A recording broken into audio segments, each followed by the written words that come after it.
시작된 시간이 좀 늦었던 걸 감안하면은 40분 정도 시간이 있을 것 같은데 지금부터는 청중에 계신 그 플로어에 계신 분들 자유롭게 이야기를 주고받을 수 있는 시간을 갖고자 합니다. 질문 성격의 뭐 말씀하실 내용도 있을 거고 의견 성격의 말씀하실 것도 있을 텐데 굳이 구분하지 않고 말씀하실 게 있으면은 바로 손을 들어서 말씀을 해주셨으면 좋겠고요. 굳이 이렇게 두 토론자 선생님들 중에 어느 한 분에게 하는 질문일 경우에 좀 특정해서 말씀을 해주셨으면 좋겠습니다. 예, 좀 지금 오랜 시간 동안 들으시면서 마음에 담고 있는 마음에 응어리진 내용이 있으신 분들은 주저하지 마시고 좀 손을 들어서 발언을 해주셨으면 좋겠습니다. 예, 저 뒤쪽에. 김상봉 선생님께 두 가지 질문이 있는데요. 예. 두 가지 질문이 있는데요. 첫째는 사실 저희 회사가 작년에 이제 그냥 개인 기업에서 좀 작은 데인데 이제 주식회사로 전환을 했어요. 근데 제 생각 때는 되게 어떤 무늬만 주식회사에 이제 90% 이상의 주식을 이제 사장님이 갖고 계시고 그 다음에 이제 그 상단되지도 않은 그런 이제 제 생각 때는 개인 기업이나 다름없는데 주식회사라고 불리는 건데 제가 주식회사 개념을 잘 몰라서 사실 이런 주식회사 같은 경우도 이 책에서 말하는 이제 뭐 노동자들의 경영권이라든가 이런 거에 대해서 얘기를 할 수 있는지 첫째 이게 궁금하고요. 이제 둘째는 선생님께서 그 머리말에 쓰셨는데 이제 그 배재대학교 김진국 교수님하고 이제 장시간 토론을 하셔가지고 이 책을 써야겠다는 확신을 얻었다고 하셨는데 어떤 부분에서 그런 확신을 얻으셨는지 궁금합니다. 예, 고맙습니다. 저기 진행의 편의상 다른 한 분들도. 3분 정도 그렇죠. 전달을 받고서는 답변하시고 질문 받고 이런 식으로 하겠습니다. 또 질문 있으시죠? 저기 파란 모자 쓰신 분.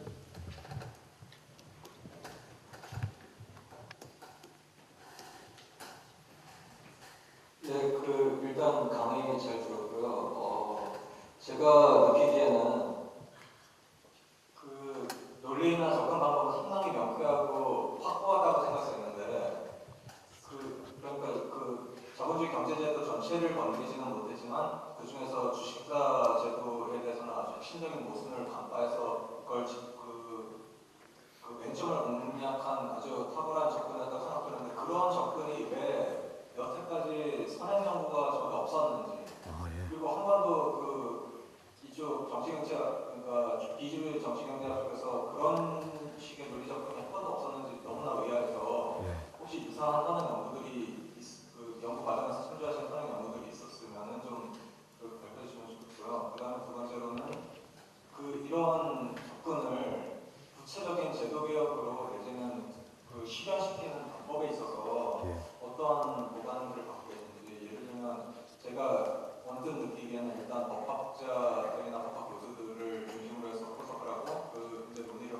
확산시켜서 이거는 상법상에 규정된 조항들을 공부하고 있는 것이 지금 실현 작동되지 않는 거기 때문에 헌법재판소 등에 제소하는 방법들이 뭐 유력한 지금 당장 떠오르는 보관으로 가능할 것 같은데 거기에 대해서 좀 더 심층적인 고민이 있으셨으면 좀 답변을 부탁드립니다. 고맙습니다. 예, 또 질문 있으시죠? 여기 아래.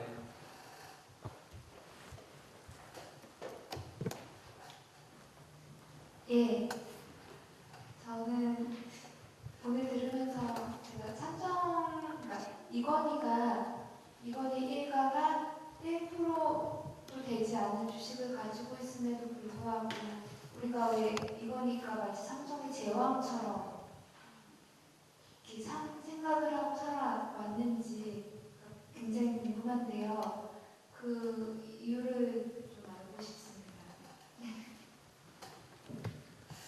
일단 지금까지 나온 질문들에 대해서 김상봉 선생님 먼저 말씀하시고 뒷부분 질문 같은 경우는 아무래도 그죠? 박정수 선생님도 좀 말씀해 주셨으면 고맙겠습니다.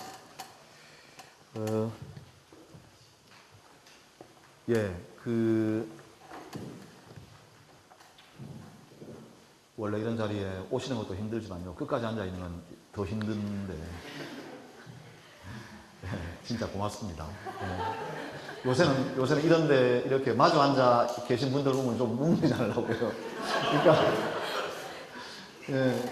그만큼 우리가 정말 어찌 보면 암울한 시대에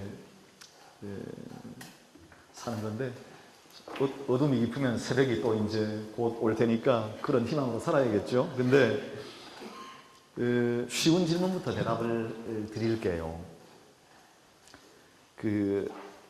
제가 이 책을 쓰면서 또는 쓰기 전에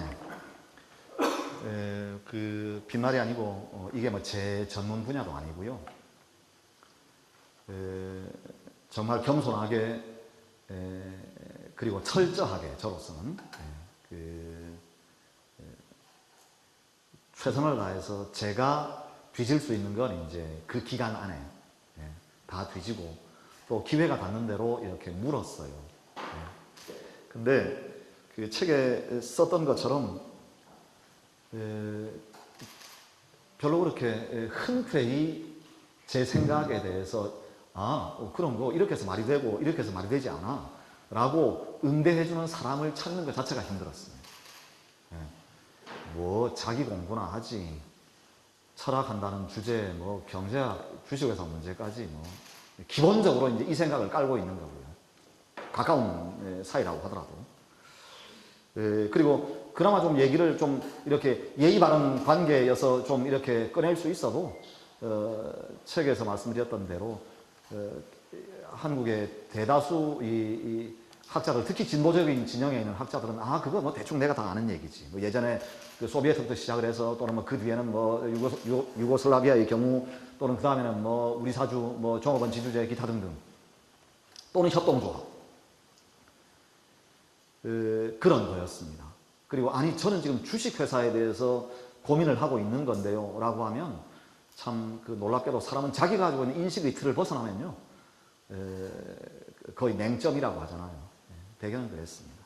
근데 유일하게 제가 얘기했을 때 한 2시간 이상을 나중에는 제가 이제 그만 가봐라 이제 알아들었으니까 하고 제가 이제 이렇게 그만 저걸 토론을 이제 거의 마치고 싶었던 그 정도로 적극적으로 응대해준 분이 제 책에서 썼던 김진국 교수입니다. 경제학을 전공했고 그리고 유감스럽게도 저와는 전혀 다른 정치적 입장에 있는 분인데 개인적인 일로 만난 자리에서 좀 길게 토론을 할 수가 있었어요. 한 30년 만에 만난 옛 친구였는데 그러니까 서 있는 자리가 다르기 때문에 대단히 논쟁적으로 토론을 했는데 무슨 말씀인가 하니 나름대로 저하고는 비교할 수 없는 전문적인 경제학자와 토론을 하면서 제가 내가 지금 가지고 있는 생각이 반박되지 않는 거구나.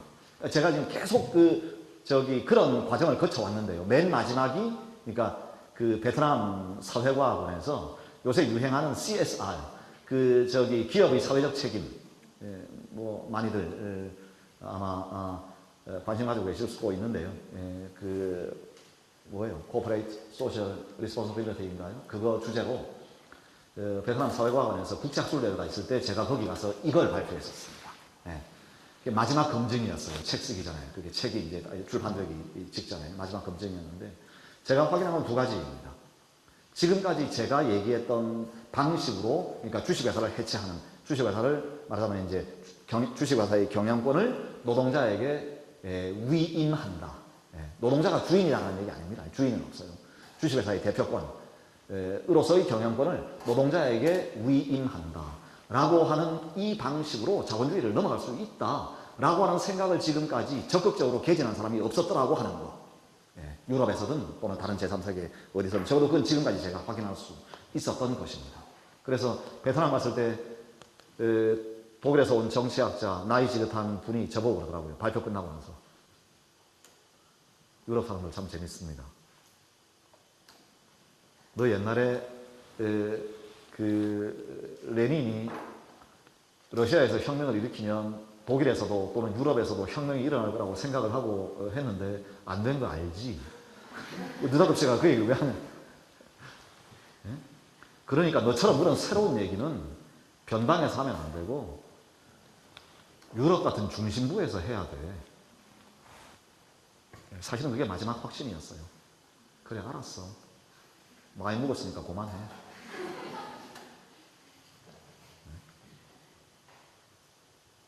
너는 예수가 얼마나 그 시절에 변방에서 나온 촌놈이었던지 모르냐?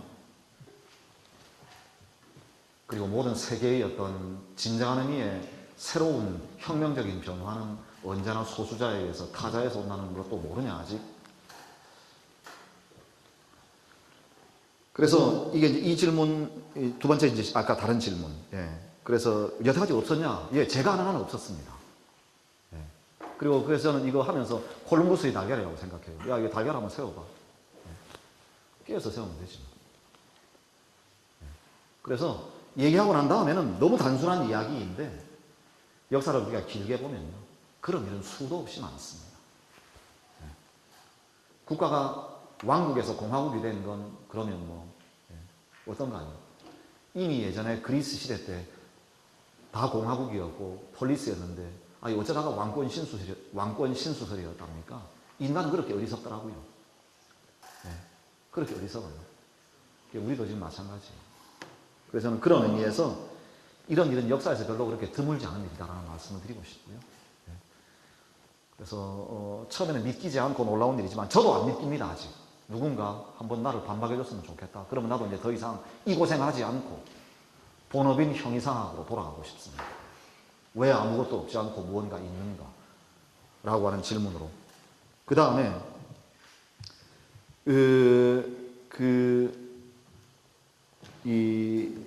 다시 첫 번째 질문으로 돌아가서요. 개인 기업에서 주식회사로 가서 95% 주식을 사장님이 가지고 계시고 아직 상장이 되지 않은 기업인데 이런 경우에도 제가 말씀드린 게 적용되느냐라고 물어보신다고 한다면 예, 적용됩니다라고 말씀드리고 싶습니다. 이건 저도 책 쓰면서 여러 번 여기서 언급했어요. 100% 1인 주식회사가 있습니다. 많이 있어요. 예, 그런 의미에서 우리가 보고 있는 언뜻 보기에는 개인 기업인 것처럼 보이는 회사들이 대부분이 다 주식회사입니다. 근데 그러면 왜 개인이 거의 주식의 전부를 가지고 있는데도 개인 기업으로 하면 더 만만할 텐데 주식회사로 바꾼답니까?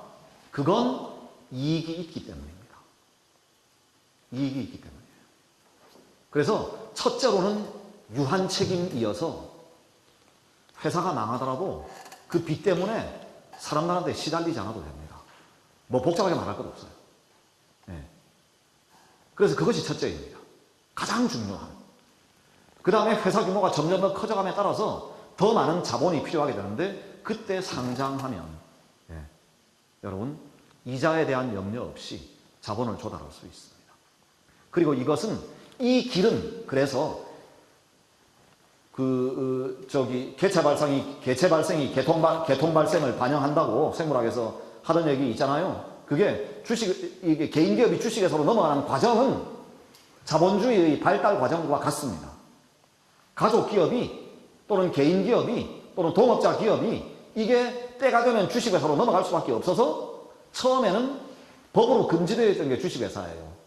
하도 거품 회사들이 많이 생기고 투기 그런 것들 때문에 부작용이 많아서 100년 동안 금지되어 있었던 것이 자본주의 경제 규모가 커지면서 더 이상 피할 수 없게 되었을 때 주식회사가 합법화 된 거거든요.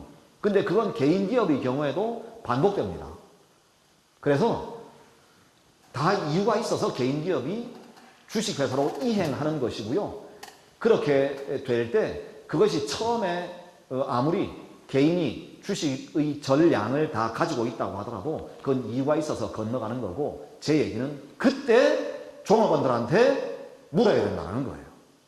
그리고 그때 이사를 종업원들이 선출하게 된다는 겁니다. 그러면 그렇게 묻고 싶으시겠죠. 그러면 아까 질문한 그 경우에 종업원들이 선상반란을 일으켜서 사장을 그러면 사장 자리에서 쫓아내버리면 어떻게 되는 겁니까? 라고 묻고 싶으시겠죠? 그럴 수 있어요. 그런데 그러고 난 다음에 어떤 일이 벌어질지는 종업원들이 판단해야 됩니다. 그런 식으로 선상반란을 일으켜서 배가 좌초하고 나면 누가 이익을 보는 건지 그건 종업원들이 바보가 아닌 한 판단해야 돼요. 여러분 제가 말씀드리는 건 이런 염려를 왕을 없애고 공화국으로 만들자라고 할 때 안 했겠습니까? 그럼 이 무식한 농민들이 무식한 노동자들한테 투표권을 주면 그것들이 과연 나라를 어디로 끌고 갈지 알 수가 있겠어요? 라고 말하지 않았겠어요? 그 당시 왕권 신수를 옹호했던 사람들이 별말 다 했겠죠. 하지만 오늘 우리는 민주공화국에서 살고 있고 그런 염려가 기우라는 걸 다 알고 있습니다. 그래서 그렇게 이행해가는 과정 속에서 당연히 합법적인 절차를 밟아서 그죠? 네? 주식회사로 이행하고 설립 등기를 할 때 법인 이사들을 종업원들이 뽑게 하고 그때 노동자와 경영자가 사이좋게 합의해서 추대할 수 있는 거잖아요. 이제 우리가 회사를 위해서는 주식회사로 가야 되겠습니다. 어떻게 생각하십니까? 아 좋아요. 우리도 동의합니다. 사장님 오래 고생하셨는데 이제 그렇게 합시다. 왜 그렇게 하면 안 되는 건가요? 왜 언제나 인간이 적대적이어야 되는 겁니까? 네. 그렇게 해서 주식회사의 체제를 갖추게 되고 그러면서 아니 유한양행 같은 거 있잖아요. 자식한테 한 주도 주지 않고 유일한 씨가 그런 기업은 많이 있어요. 그래서 사례들을 찾자면은 그래서 그런 의미에서 여러분 얼마든지 개인 기업에서 주식회사로 이행 합법적으로 그 다음에 순리에 따라서 이행해 가는 거 전혀 어려운 일 아니다라고 하는 말씀 드리고 싶고요. 그 다음에 이걸 합법화시키고 보편화시키는 방법에 대해서 마지막으로 이제 이건 제가 질문에 대해서 대답을 해야 될 것 같은데 이제 어떻게 하면 좋겠는가라고 하는 것. 제 생각은 이렇습니다. 지금 말씀하신 헌법소원의 문제 또는 법학자들의 문제 좋은 말씀이신데요. 적어도 제가 주관적으로 기대하기로는 가장 마지막에 한국의 학자들이 이 책에 대해서 관심을 가질 거예요. 왜냐하면 한국의 학자들은 서양의 교과서에 없는 얘기는 학문적인 담론으로 취급하지 않습니다. 너무 죄송한 얘기입니다. 그래서 저는 기대하지 않아요. 기대하지 않습니다. 학자들에 대해서 제가 기대하는 건 이제 그 다음에 제가 할 일은 두 번째 더 두꺼운 책을 쓰는 거고요. 그 다음에는 우리말로는 더 두꺼운 책을 쓰는 거고 외국어로 외국의 경제학 저널에 발표하는 겁니다. 베트남에 가서 발표를 하고 난 다음에 세계정치경제학회 저널 요즘은 저는 몰랐는데 중국이 그 돈으로 다 이른바 좌파 정치경제학회 헤게모니를 쥐고 있다고 합니다. 거기 편집자,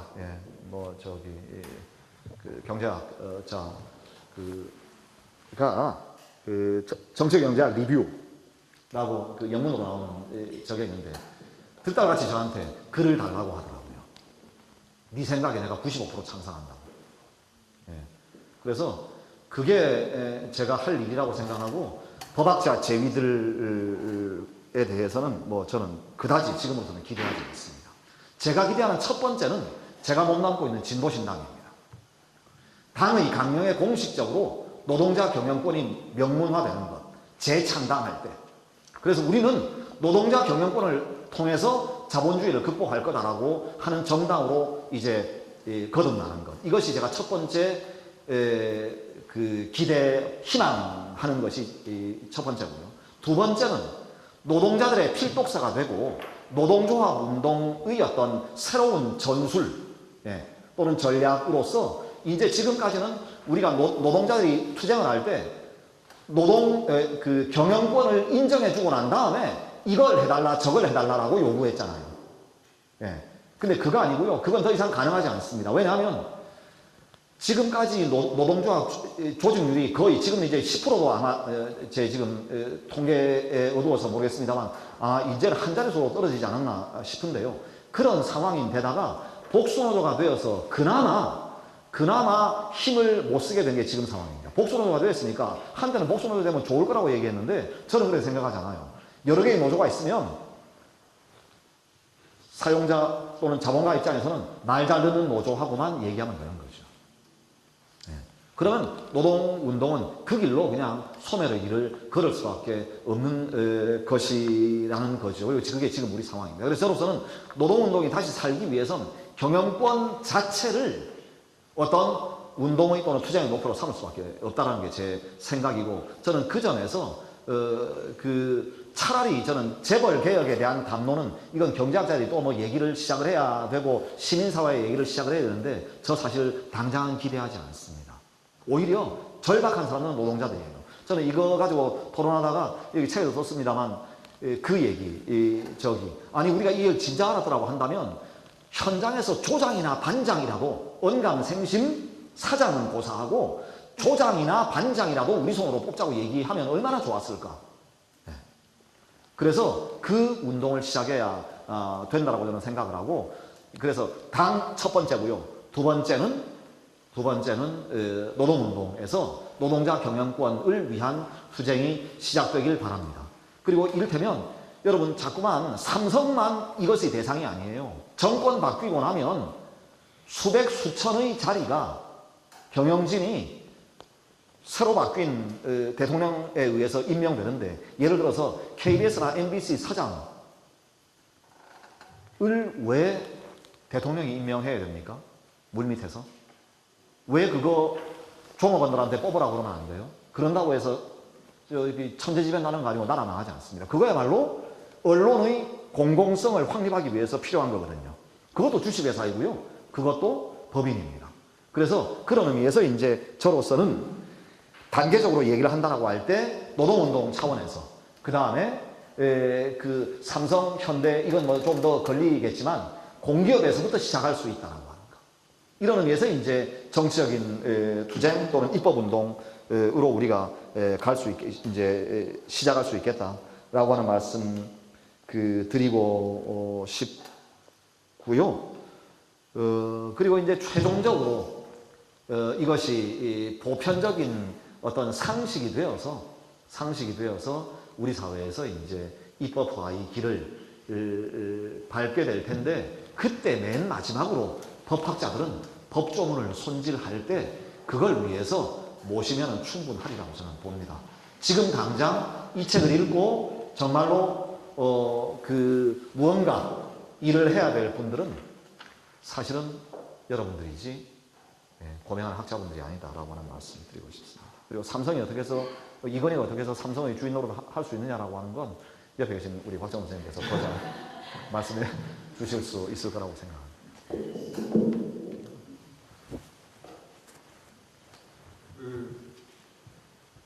베트남 가서 이제 있었던 일을 얘기를 하시니까 저도 약간 이해가 됩니다. 저의 당혹함은 제가 무식한 것도 있지만 교수님 하시는 말씀 자체가 새로운 얘기이기 때문에 그런 거죠. 사실. 근데 아까 말씀하신 것처럼 국가가 왕의 것이라고 믿었던 그런 시대가 있었고, 근데 그것이 아니고 시민의 것이다, 시민이 주인이다라는 새로운 세계로 변하고 왕을 단두대에 올리는 그런 우리 역사적 경험이 있었던 거죠. 그래서 봉건왕조가 붕괴하고 시민사회가 도래했는데, 아마 기존의 봉건사회적의 어떤 그런 사고로 한다면 왕이 없는 사회는 있을 수 없다고 생각했겠죠. 그런 부분에서 교수님이 아까, 저도 사실은 그 기존의 체제에서 과연 뭔가 구체적으로 그려져야 되겠죠. 그러니까 지금의 재벌 개혁이 잘 이루어지지 않는 것은 요인 중에 하나는 새로운 세계에 대한 구체적인 비전이나 그 내용들이 아직 충분히 우리 마음이나 머릿속에 닿지 않기 때문인 것도 있어요. 최근에 그런 논의들이 많이 되는 거는 저는 지금 한 단계 더 개혁이 더 진전되는 아주 중요한 조짐들이다라는 생각이 들고, 최근에 새사연에서도 지금 책을 조만간 낼 계획을 알고 있는데, 그 책 제목이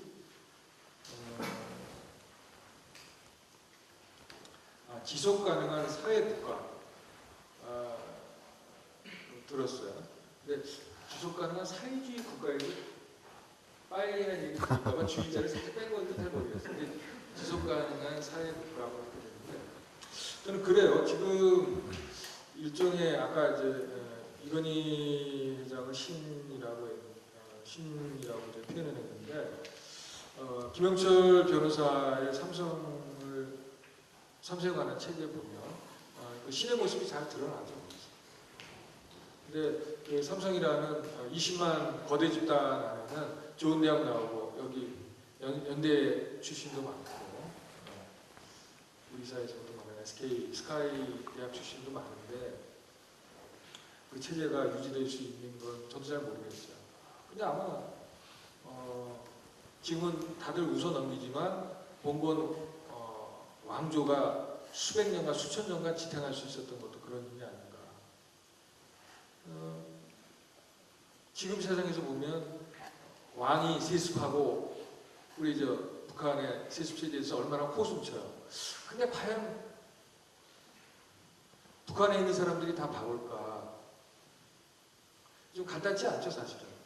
우리 학내 문제도 있고, 굉장히 복잡한 문제들이 있고. 그러니까 자기 사회가 갖고 있는 문제들, 그것이 다 각자의 구성원이나 공동체를 규정하고 있는데, 딱 얽고 있는데, 그것을 깨는 것은 어느 시대나, 어느 사회나 쉽지 않은 것 같아요. 사실 삼성 문제도 우리가 논리적으로 이렇게 얘기를 하면, 말이 안 되는데, 참 그 삼성에 있는 사람들 얘기를 들어보면 참 가깝해요. 스스로들 어떤 사람들 친한 사람들은 스스로 우리는 점점 노예화 되고 있다라는 얘기를 해요. 그런데 맨정신으로 만났을 때는 뭐 요시타포처럼 아주 빠릿빠릿하게 더 잘 움직이죠. 하여튼 뭐 그런데 근데 제가 이제 아까 실현 방법에 대해서 교수님이 이제 이런저런 말씀을 하셨는데 노동운동 말씀도 하시고 공부형 얘기도 하시고 그랬는데 사실 이제 우리 학생들이니까 그동안에 사실 이 책은 그동안 이제 우리가 보통 말하는 소액주주 운동 있잖아요. 그게 이제 장하준 교수 입장에서는 주주자본주의로 공격을 받았지만 어쨌거나 재벌개혁을 하는데 소액주주 운동이 상당히 초기에 90년대 후반부터 역할을 했어요. 근데 요즘 들어서 이제 거기에 대한 재평가가 이루어지고 있지만, 근데 그 소액주주 운동의 근본을 부정해요.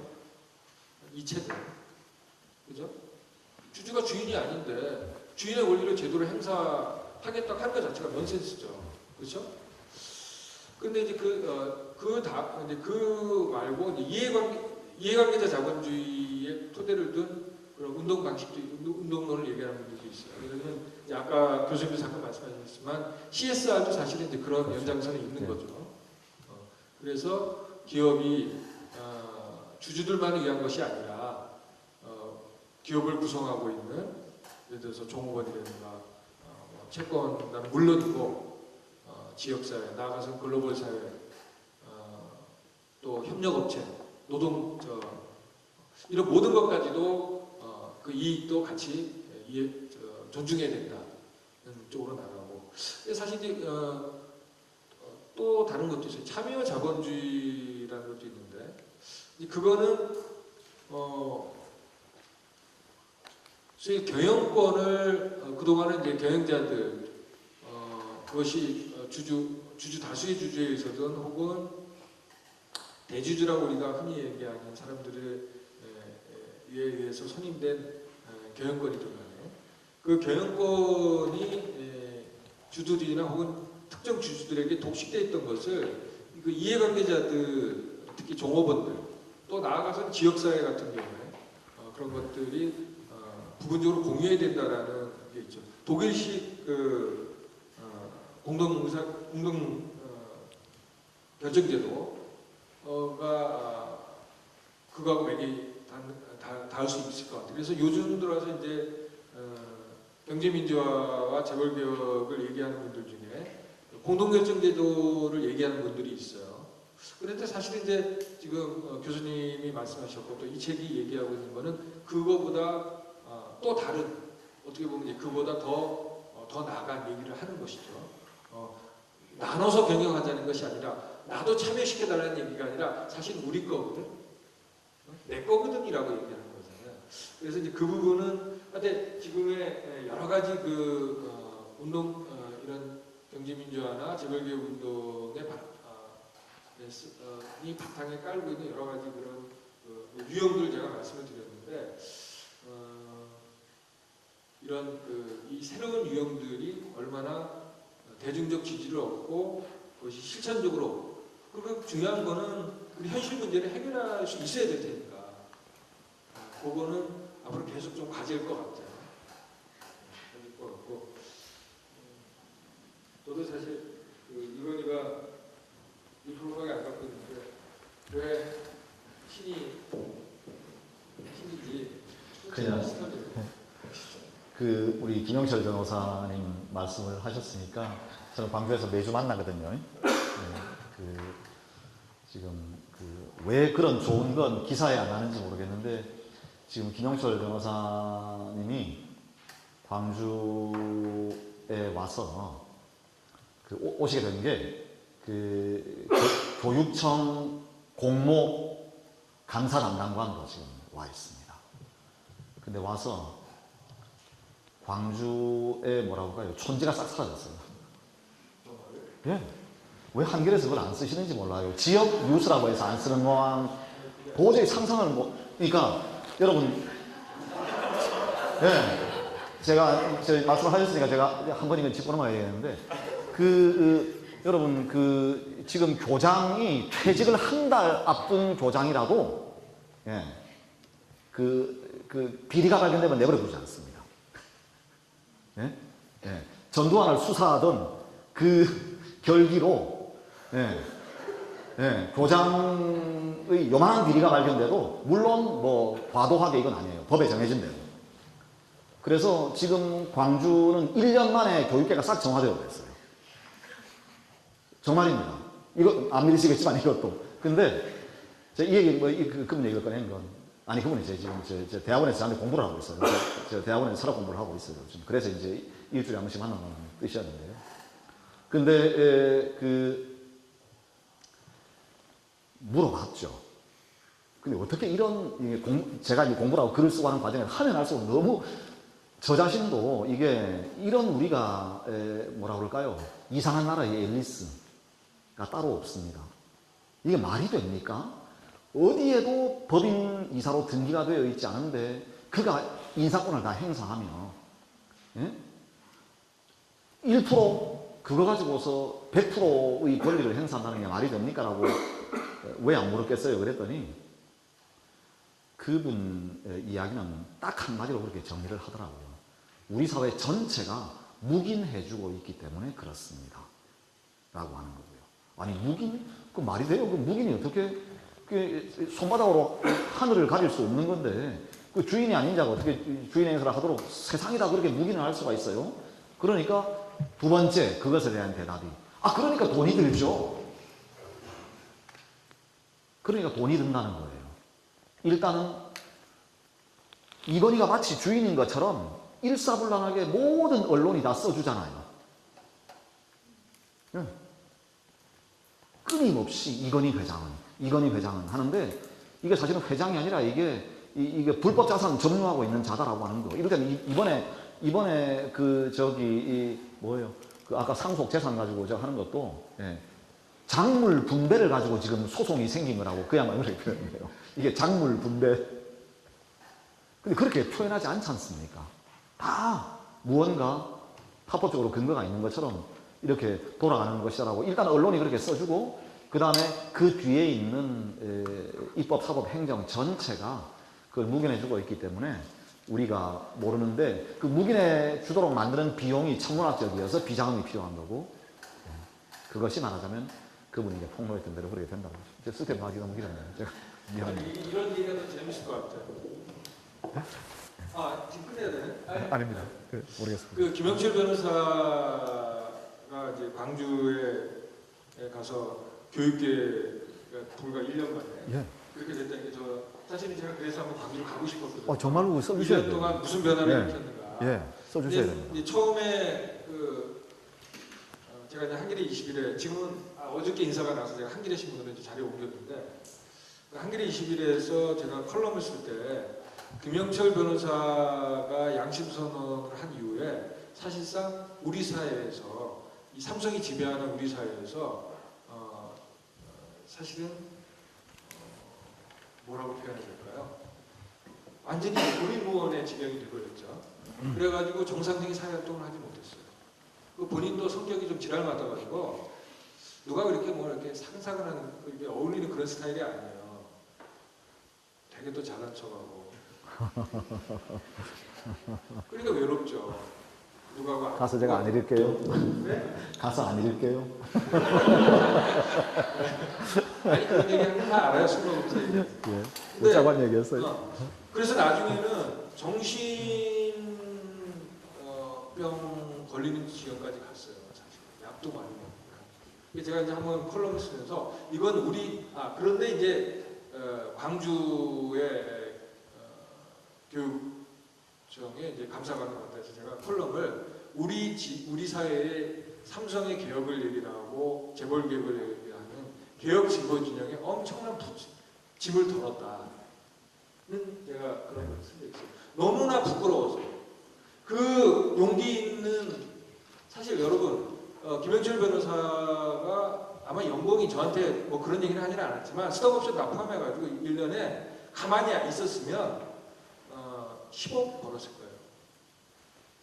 근데 그거를 본인이 걷어차는 거예요. 이유는 아무것도 없어요. 마음에 안 든다는 거예요. 그리고 그것이 옳지 않다고 생각했기 때문에. 그걸 찾는데 그래 대한민국에서 변호사라고 하면 잘 나가잖아요. 검사 출신에. 네? 그 모든 것이 날아가 버렸어요. 그리고 처음에 보도할 때는 신나게 한겨레도 뭐 보도하고 했는데 어느덧 국민들도 잊어버리고 언론도 잊어버리고 이 사람 완전 페인처럼 돼버린 거예요. 그래서 저는 아까 왜 삼성이 이렇게 세대가 유지되느냐 그걸 다 두려워하는 거예요. 그걸 다 알아. 관료들도 알고 그들로 관리를 받는 관료들도 알고 정치인들도 알고 학계에서도 알고 교수님들도 알고 문학에 있는 사람들도 알고 여러분 문학에 그러니까 뭐 삼성과 문학에 무슨 상관이냐 아니죠. 옛날에 저 비자금 사건 때 아시잖아요.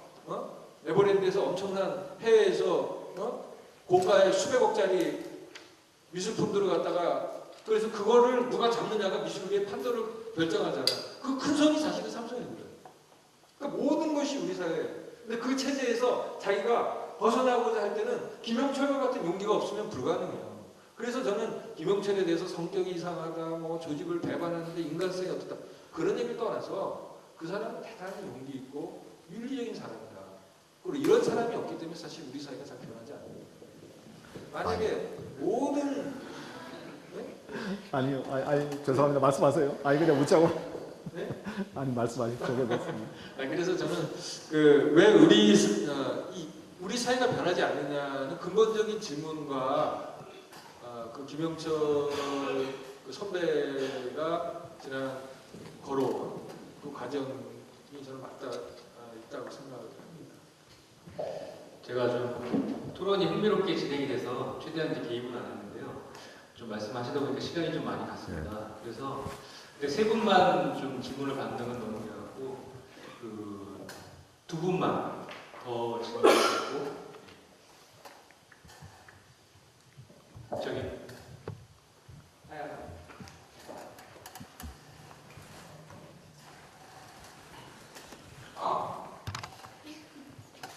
제가 강연 처음부터 듣지 못해서 앞쪽에 나온 말일 수도 있는데 하나 질문을 드리고 싶은 게 있어서요. 자본주의, 흔히 지금 이제 소위 신자유주의 혹은 뭐 주자본주의라고 불리는 시대 속에서 우리가 살고 있는데 그런 시대가 유지되는 게 단순히 뭐 몇몇 기업들이 돈을 많이 벌어서라든지 아니면은 능력 있는 개인들이 뭐 잘 이끌고 있어서가 아니라 그러니까 사회 체계 전체가 그렇게 구조화되어 있다고 해야 되죠. 네, 그렇게 되어 있기 때문에 이 사회가 유지되고 있다고 저는 생각합니다. 그래서 그 유지되는 구조 속에 이제 핵심적으로 국가라는 이제 소위 뭐 정치 체제가 존재하는 건데 그랬을 때 이제 사장을 이제 노동자가 모으면 어떻게 되는가, 왜 안 되는가 이제 그렇게 기업이 운영되어야 한다, 운영권이 넘어가야 된다라고 했을 때 과연 국가는 그런 것들을 그냥 보고만 있을지 실제로 어떤 법적인 근거라든지 뭐 법적 그런 하자가 없다고 하더라도 실제로 뭐 예를 들어 현대자동차에서 그렇게 지금 뭐 불법 파견이 2010년에 대법원에서 판결이 났는데도 불구하고 지금 전혀 그런 불법 판결을 그렇게 바꾸지 않고 계속 그대로 시인을 하고 있는데, 그렇게 법적으로 하자가 없음에도 불구하고, 아니 법적으로 어떤 근거가 없음에도 불구하고 그렇게 국가 권력의 기호를 받아서 기업이 운영되고 있는데요. 이에 대해서 이제 국가가 좀 정리하자면은, 과연 사장을 노동자가 뽑았을 때 국가의 역할은 무엇일 것인가, 국가는 가만히 있을 것인가, 이에 대해서 의견을 좀 듣고 싶습니다. 한 분 더. 둘이 돼야 된다고도 거기가 지금 공감을 할 수는 있겠는데요. 그리고 아까 그 이상으로 그것이 기업이 소공업이 되고 자본주의 해체의 방법으로서의 하나의 일환이 될 수 있다고 하시는데, 저는 거기서 약간 의문인 게, 과연 그것이 소공업이 되고 자본주의가 해체될 수 있을까에 관한 지점이거든요. 사실 출자는 계속해서 주주가 하고 있고, 어떻게 보면 그 기업의 존립이 주주들을 통해서 생명이 유지되고 있는 것인데, 노동자들도 당연히 그 생명이라는 그 근본적인 권력에 대해서는 아무것도 경영을 한다고 해서 바뀌어지지 않을 것 같다는 생각이 듭니다. 그래서 왕의 머리를 치는 것은 어떻게 보면은 경영권을 빼앗는 것이 아니라 그 자본주의의 기본적인 출자라는 개념이나 이런 자본들을 치지 않는 이상 왕의 머리 안 쳐질 것 같다는 생각이 들고요. 이게 그렇다면 결국 중요한 것은 당사자 운동에 관한 이야기로 넘어갈 것 같은데, 과연 그렇다면 이렇게 경영권을 노동자에게 넘기는 것이 방법론이 될 수 있느냐. 사실 노조를 되게 인정을 했지만 고용 노조가 생겨나고, 구조조정 때 당연히 실직보다는 비정규직으로 전환하는 게 낫다고 해서 비정규직으로 전환을 했지만 결국 비정규직 확산만 일어나고, 그렇게 봤을 때 과연 경영권을 노동자들이 통해서 했을 때는 전혀 우리가 생각지 못한 바라는 목표를 이루지 못하고 더 많은 문제들이 생겨날 수 있지 않을까라는 의문이 듭니다. 두 분 다 좀 근본적인 질문이라 답을 하시려면 시간이 좀 들 것 같긴 한데, 그럼에도 불구하고 저쪽에 아까 손을 드셨던 거. 한 분 더 받을까요? 예, 어차피 묶어서 이제 대답을 예, 해야 한 분만 되니까요. 더. 하시고 싶은 말씀을 다 좀 해주시죠. 예. 저는 정말 단답형으로 답변해 주실 수 있는 그런 질문 드리겠는데요. 예전에 김상조 교수께서 이제 재벌기업 운동을 하시면서 삼성으로부터 이제 관리와 대유 협박을 받았다고 하시던데, 혹시 이 책을 쓰시면서는 그런 잘 못 들었어요. 없었는지, 예, 정말 짧게 답변해 주십시오. 그런 부분입니다. 네, 좀 고맙습니다. 어려운 주제들이긴 한데 압축적으로 좀 답변해 예, 사실은 앞에 질문하신 분 말씀을 제가 중간에 하나를 놓친 것 같은데요. 굉장히 중요한 문제였는데, 조금 제가 지금 바로 좀 마음 같아서는 한 번 더 좀 듣고 싶은데 미안합니다. 그래도 간단히 좀 이렇게 말씀을 이해한 데까지 이렇게 말씀을 드릴게요. 이 국가 첫 번째 질문에 대해서요. 이런 어떤 주제 또는 이런 방식으로 이제 이렇게 변화가 시작된다라고 할 때, 또는 그런 압력이 생긴다라고 할 때, 국가는 가만히 있겠는가, 또는 어떤 지금의 어떤 현 상황 자체가 어떻든 그게 뭐 국가 때문이든 다른 무엇 때문이든 어떻든 변화되는 게 그렇게 쉬운 일 아니겠죠. 근데 제가요, 철학하는 게 이런 때는 도움이 되더라고요. 무슨 말씀인가 하면, 제 시간표는 경제학 하시는 분들하고 달라요. 저는 3000년 전에 텍스트를 읽어야 되는 사람입니다. 예. 그래서 늘 인류의 어떤 철학의 역사, 근 3000년을 오르락내리락 하는 게 몸에 배어 있기 때문에요.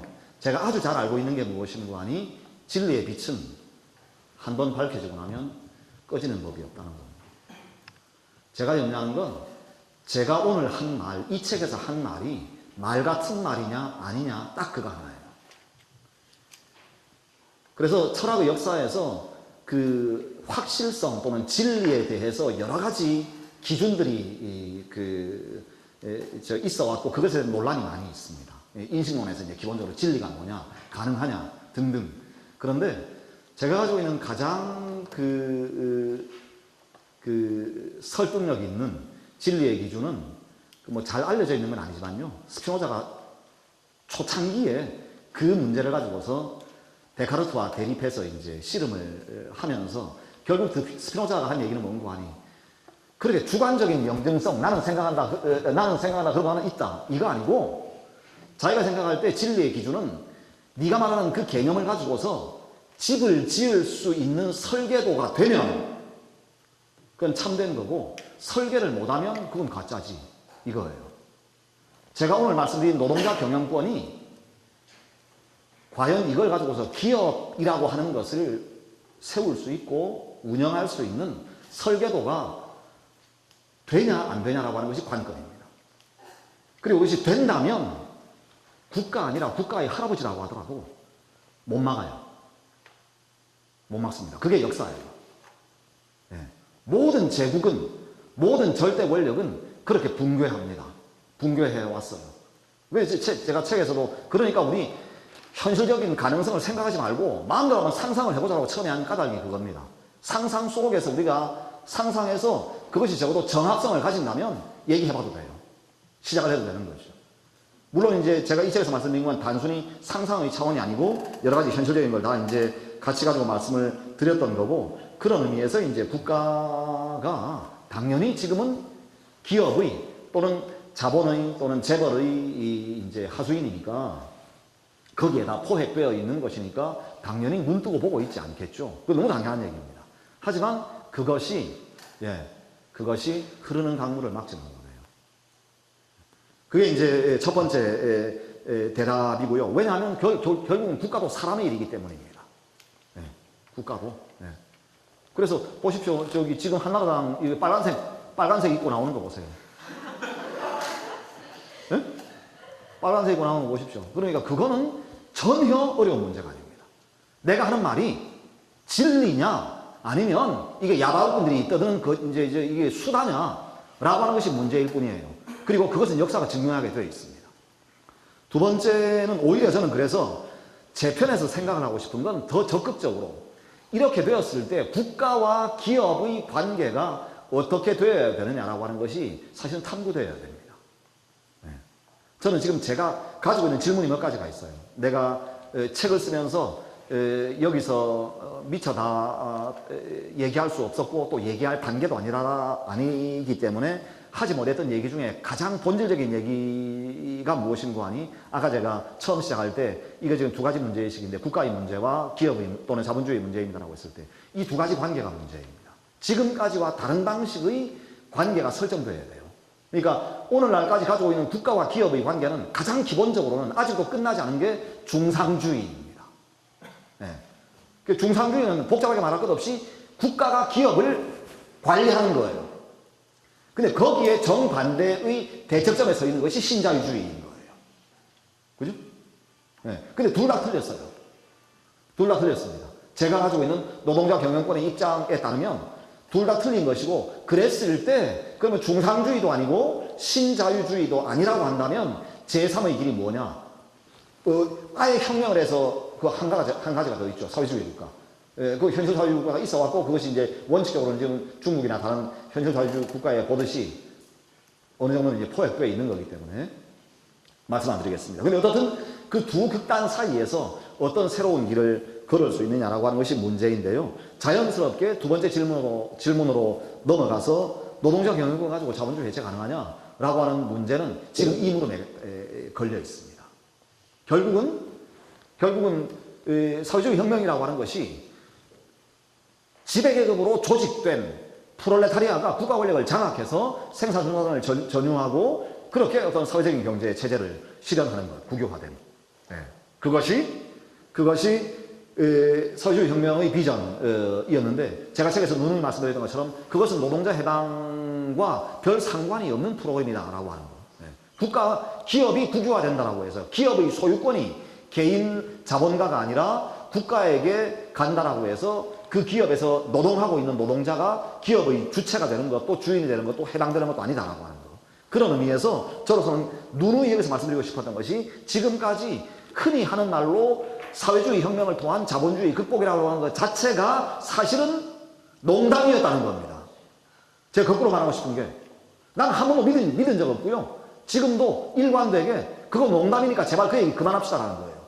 그만 이제 사회주의 혁명 얘기하고 그만 마크시즘 얘기하고 오늘 그 얘기 안 나왔는데 가벼워지자는 얘기예요.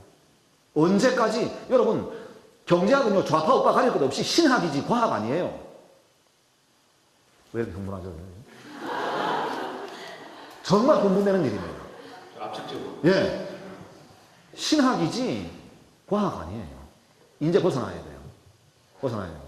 그래서 자본주의 극복이 가능하냐, 해체가 가능하냐라고 물으신다면 제가 거꾸로 묻고 싶은 말씀은 도대체 여러분 자본주의 극복이라는 말로 머릿속에서 뭘 생각하고 계신가요? 라고 하는 걸 제가 먼저 여쭤보고 싶어요. 예.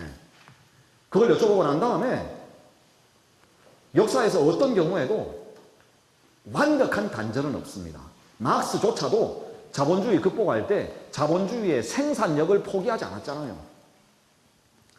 저는 거꾸로 그게 문제였다고 생각해요. 그것에 대한 일정한 제한의 프로그램이 있어야 됩니다.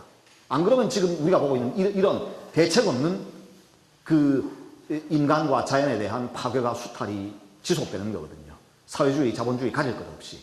그런데 막스는 자본주의 다 비판하면서 자본주의의 어떤 물적인 토대는 그대로 가지고 오려고 했었어요. 예.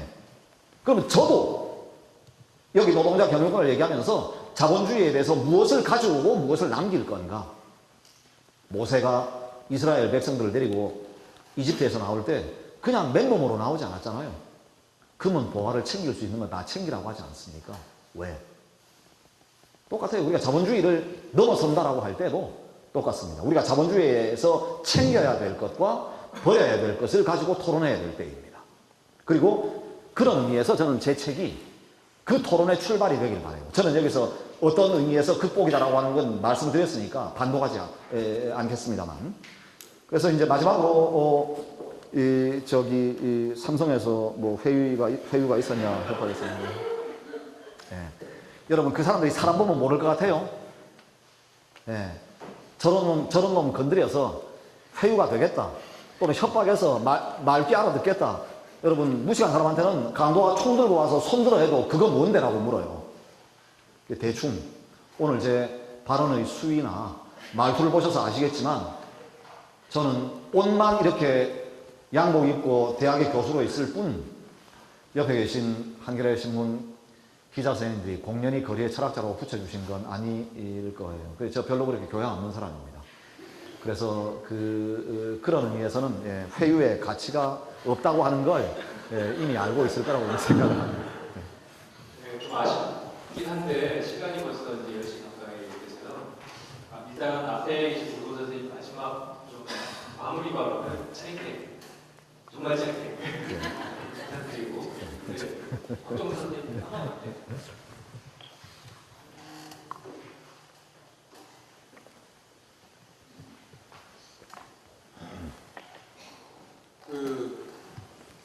여러분들이는 아마 같은 심정인 것 같아요. 제가 모두에 얘기했지만 말씀이나 책의 내용이 신선한 충격으로 와닿고, 그러나 그 모든 내용들에 대해서 설령 동의하지 않더라도 그 문제의식에 대해서는 충분히 공감이 가고, 또 그런 문제의식에 이어서 해법의 문제까지도 같이 고민하는 대열에 동참한다고 할까?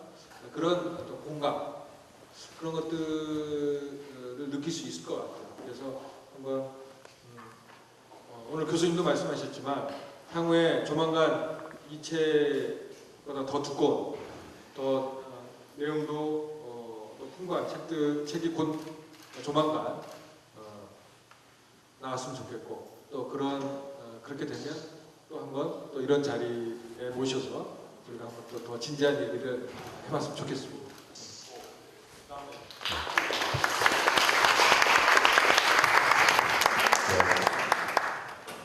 박사님 정말 고맙습니다. 와주셔서 사실은 뭐 그 글로서만 만나 뵀을 뿐 지금까지는 개인적인 친분이 있었던 분은 아닌데 흔쾌히 이런 자리에 같이 참석해 주시고 좋은 말씀 많이 해주셔서 너무 고맙고요. 감사의 말씀을 뭐 기왕 시작을 했으니까 꼭 그동안 뭐 여러 번 이런 자리가 있어도 낯간지러워서 말씀을 못 드렸는데 우리 이거 책 만들어주시는 뒤에 앉아 계시는 강경미 대표님 너무 고맙다는 말씀 마이크 있을 때 제가 이렇게 한번 꼭 드리고 싶습니다. 예. 실제로는 처음에 제가 이 책을 이렇게 제가 쓸 시간이 없으리라고 생각을 해서 부수를 하고 이렇게 정리하는 형식으로 하려고 해서 저를 많이 재촉을 해주셨고 따라다니면서 참 고생 많이 하셨는데요. 그런 어떤 열성적인 재촉이 또는 이렇게 책은 이런 게 없었더라고 한다면 이나마 안 나왔을 것 같아요. 이제 여기 모이신 모든 분들께 제가 그냥 간단히 이 말씀 드리고 끝내고 싶습니다. 다 이제 저보다는 이럭저럭 이제 한 세대 사이를 두고 지금 공부하고 계신 젊은 학생들이 시리라고 생각하는데요.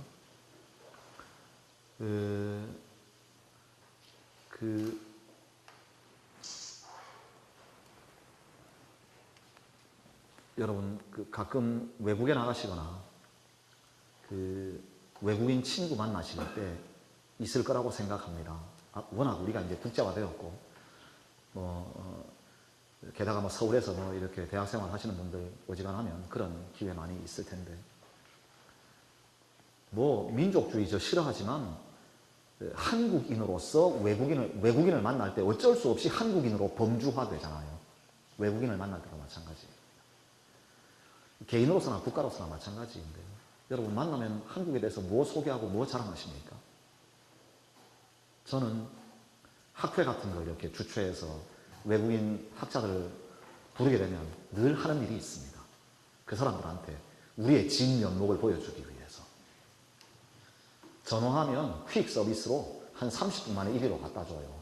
민주화운동 기념사업회에 전화해서 DVD 45분으로 편집된 거 하나 갖다 주세요라고 하면 자투리 시간에 그걸 틀어줍니다. 한국의 민주화운동사.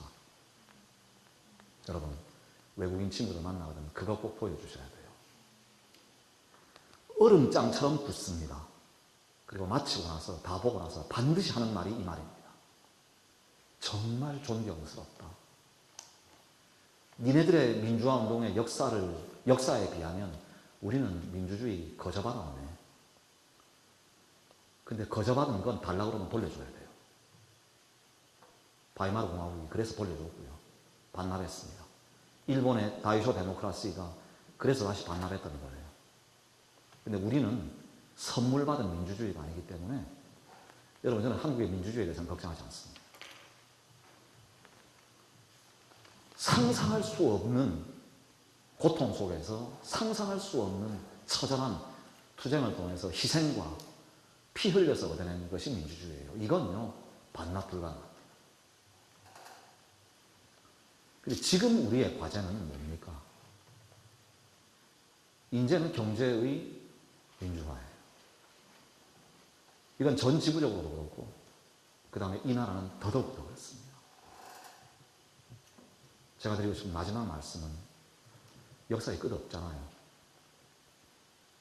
경제 민주화도 해야 되고 결국은 무언가 살만한 나라에서 통일을 내는 것을 보는 건 여러분들 세대의 과제입니다. 제가 외국인 친구들 앞에서 봤지. 나 저 세대야.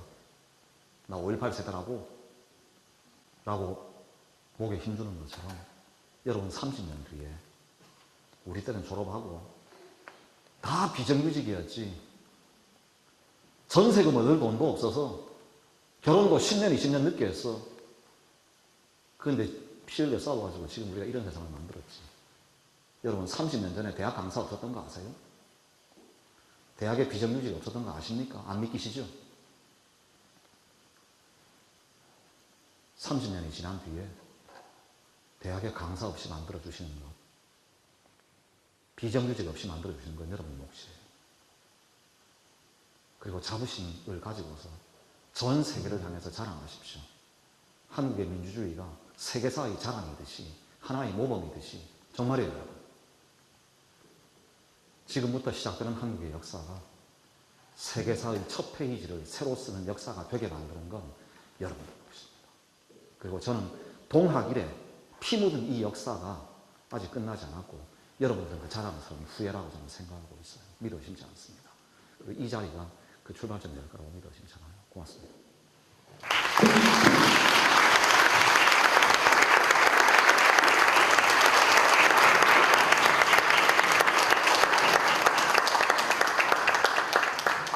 이 앞에 앉아 계신 두 분 선생님들만큼이나 지금 늦게까지 자리에 이렇게 많이 앉아 계시는 여러분께 감사를 드리고요.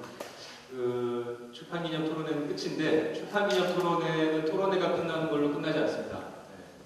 혹시나 여기서 책을 안 사실 분이 있으면 그 책이 있으니까 오늘 이야기 들으니까 꼭 한번 읽어봐야겠죠. 좀 구입을 해주셨으면 좋겠고요. 그리고 책을 사신 분은 부끄러워하지 마시고 바로 끝나는 대로 나오셔서 저자 친필 서명을 꼭 받아가시기 바랍니다. 네, 이것으로 마치겠습니다. 예, 고맙습니다. 정말 고맙습니다. 네, 지금 저자만의 사인회가 있고요. 다음에 이제 고맙습니다. 출판사에서 수고하셨어요. 준비한 디프리가 있거든요. 그래요. 그래요. 네. 다음에. 네. 감사합니다. 예, 그래요. 반갑습니다. 예. 예. 교수님, 저 먼저 가겠습니다. 예. 선생님, 예.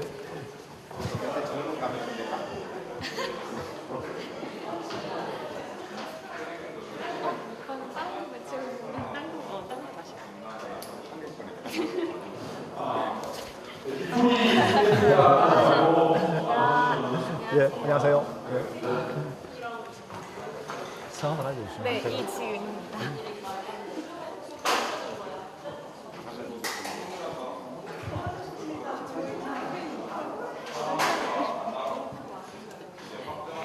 오늘 너무 말씀 잘 들었습니다. 고맙습니다. 저도. 예. 진영수라고.